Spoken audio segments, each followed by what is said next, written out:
দিল্লির ঐতিহাসিক লালকেল্লা সংলগ্ন নেতাজি সুভাষ মার্গে 10 নভেম্বর ভয়াবহ গাড়ি বোমা বিস্ফোরণের তদন্তে বড় সাফল্য পেল জাতীয় তদন্ত সংস্থা। বিস্ফোরণের পর থেকেই বাড়ছিল জল্পনা, কে বা কারা এর পেছনে। সেই প্রশ্নের উত্তর খুঁজতে গিয়ে একের পর এক গ্রেপ্তার করেছে এনআইএ। এবার মহিলা ডাক্তার সহ 4 অভিযুক্তকে গ্রেপ্তার করল এনআইএ।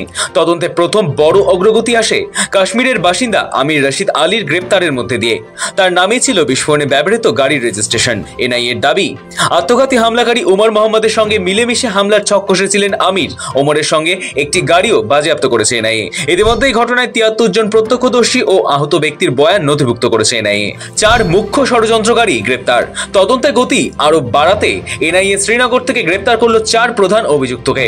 জম্মু কাশ্মীরের পুলওয়ামা থেকে গ্রেপ্তার ডক্টর মুজাসমিল শেকিল গনাই, অনন্তনাগ থেকে ডক্টর আদিল আহমেদ রাঠার, উত্তরপ্রদেশের লখনৌ থেকে গ্রেপ্তার ডক্টর শাহিন শহীদ এবং জম্মু কাশ্মীরের শোপিয়ান থেকে গ্রেপ্তার মুফতি ইরফান আহমেদ ওয়াগে। বৃহস্পতিবার দিল্লির পাটিয়ালা হাউস কোর্টের নির্দেশে ধৃতদের হেফাজতে নেওয়া হয়। এনআইএ জানিয়েছে, হামলার পরিকল্পনা, অর্থ সংস্থান, প্রযুক্তিগত সহায়তা সব দিকেই বড় ভূমিকা ছিল এই 4 জনের।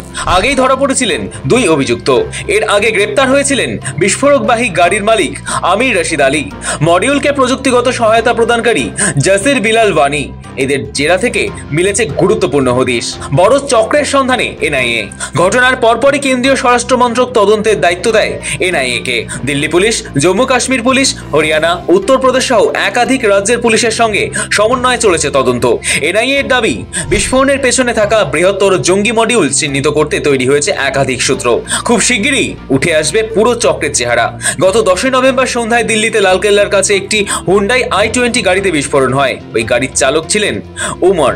পরে আশেপাশে বেশ কিছু সিসিটিভি ক্যামেরার ফুটেজ প্রকাশ্যে আসে। তাতে দেখা যায় বিস্ফোরণে উড়ে যাওয়া গাড়িটি লালকেল্লার খানিকটা দূরেই একটি পার্কিং এ প্রায় 3 ঘন্টা দাঁড়িয়েছিল।